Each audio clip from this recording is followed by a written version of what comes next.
On November 26th, the federal by-election in Calgary Centre ended a tight and exciting race with an anticlimax.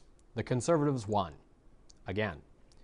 Coming away with only 36.9% of the vote, a Conservative MP was sent to Ottawa despite 63.1% of voters preferring a left-wing candidate.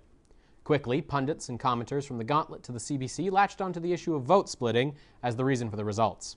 With 3 progressive options and only 1 for right-wing voters, the Conservatives possess a natural advantage. This was a foreseen outcome, and weeks before the campaign drew to a close, a website called One Calgary Centre was formed to promote the ideal of vote pooling, forming an anti-conservative coalition in favor of a most likely to win alternative candidate, to be decided by a private vote on the website itself. However, when questioned before the election, the candidates were by and large against the idea of vote pooling, especially Green Party candidate Chris Turner, despite coming out on top in One Calgary Centre's vote. The Green candidate got a surprising 25.6% of the vote after a strong campaign using primarily grassroots tactics.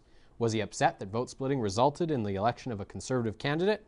In a statement to Maclean's, he reflected, "It's not just logistically difficult, but fundamentally undemocratic to insist on cooperation. Every vote counts, and every voter remains entitled to a free choice on the ballot. What's more, the presumption that a strong third horse in the race splits the vote is often ignorant of the facts. My campaign saw a huge gain in momentum throughout the latter half of the campaign, not by eroding Liberal backing, which remained steady at around 30%. My campaign did not split the vote in Calgary. We built our own coalition on the Green Party's broad, moderate platform."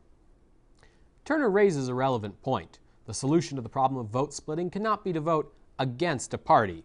Strategic voting is inherently undemocratic, simply because it is not how the system was designed to function. You vote for the party of your choice, not against the Conservatives, nor for some coalition of the left. Such a coalition, if it were to be formed, would not guarantee greater votes. It in fact would risk alienating existing supporters. People vote for the NDP and the Greens just as much because they aren't the Liberals as because they aren't the Conservatives. The left is not a monolithic movement, nor for that matter is the right just because it only has one party representing it. This freedom of choice is one of the linchpins of our democracy. The Conservatives did not win because the vote was split. The Conservatives won because they got the most votes out of all the options. It is the registered voter whose choices and beliefs determine the identities of our representatives in Ottawa. It is the people's choice, and in some cases they choose not to vote at all. Turnout in Calgary Centre was under 30%. So the final question is not, should the left form a coalition or should you vote strategically? The question must be, who do you want representing your interests in government? Make your choice and vote according to your values and interests. It is your life and your future that are affected, and only you can answer the question. Send your thoughts and responses to NUTV via Facebook, Twitter, or email.